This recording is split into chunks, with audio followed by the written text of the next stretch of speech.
Pemerintah Malaysia sekarang memberlakukan pajak sebesar 6% untuk orang Indonesia yang akan berobat ke negara Malaysia. Lantas di Penang ini rumah sakit mana saja yang dikenakan pajak?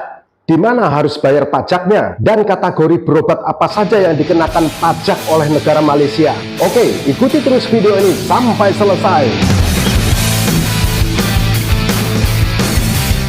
Hai semua, Assalamualaikum dan salam sejahtera. Saya Adi. Selamat datang di channel info berobat di Penang. Bagi Anda yang memerlukan informasi seputar berobat di Penang, silahkan subscribe channel ini. Terima kasih. Pemerintah Malaysia memberlakukan SST atau Sales and Service Tax sebesar 6% kepada warga asing yang berobat di hospital atau rumah sakit swasta di negara Malaysia. Ini hanya untuk rumah sakit swasta saja ya. Kalau rumah sakit kerajaan atau rumah sakit pemerintah itu tidak ada SST, tidak ada pajak. Pajak sebesar 6% ini dari total harga berobat Anda. Jadi nanti totalnya berapa, kemudian dipotong 6%. Oke, mungkin sebagian besar dari Anda bertanya-tanya, rumah sakit swasta di Penang itu rumah sakit apa saja? Baik, rumah sakit swasta di Penang itu diantaranya adalah rumah sakit Lam Wae, rumah sakit Island Hospital, rumah sakit Gleneagles, rumah sakit Adventist, rumah sakit Loh Guan Lai, Sunway Medical, Klinik Genesis IVF, dan masih banyak lagi rumah sakit swasta di Penang. Semuanya itu kena pajak 6% ya untuk orang asing. Sebenarnya pajak atau SST sebesar 6% ini itu bukan dalam sektor kesehatan saja. Pendidikan perguruan tinggi untuk orang asing juga dikenakan pajak.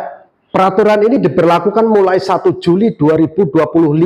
Jadi ketika video ini dibuat, SST sudah berjalan. Beberapa hari terakhir ini ramai diperbincangkan di media sosial terkait hal ini. Ada juga beberapa netizen yang berkomentar bahwa ini adalah hal yang cukup baik, momentum yang sangat tepat untuk negara Indonesia. Ya, karena Malaysia memberlakukan pajak sebesar 6% untuk orang Indonesia. Ini artinya biaya berobat ke negara Malaysia menjadi semakin mahal. Nah, disinilah peluang negara Indonesia untuk menarik kembali rakyat Indonesia yang berobat ke negara Malaysia. Ya, seperti itulah komen-komen para netizen. Tapi apakah benar orang-orang Indonesia yang sudah berobat ke negara Malaysia, terutama berobat ke Penang, setelah diberlakukannya SST sebesar 6%, apakah akhirnya mereka tidak akan berobat lagi ke negara Malaysia dan mereka memilih berobat ke negara Indonesia? Apakah seperti itu? Menurut saya, hal ini sangat sulit sekali terjadi. Karena orang Indonesia yang berobat ke negara Malaysia, itu bukan hanya masalah terkait dengan harga berobat,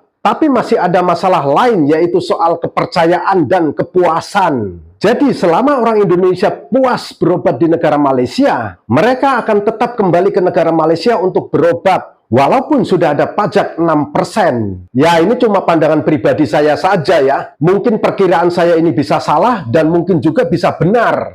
Oke, terima kasih karena telah menonton video ini. Saya Adi, sampai jumpa lagi. Wassalamualaikum warahmatullahi wabarakatuh.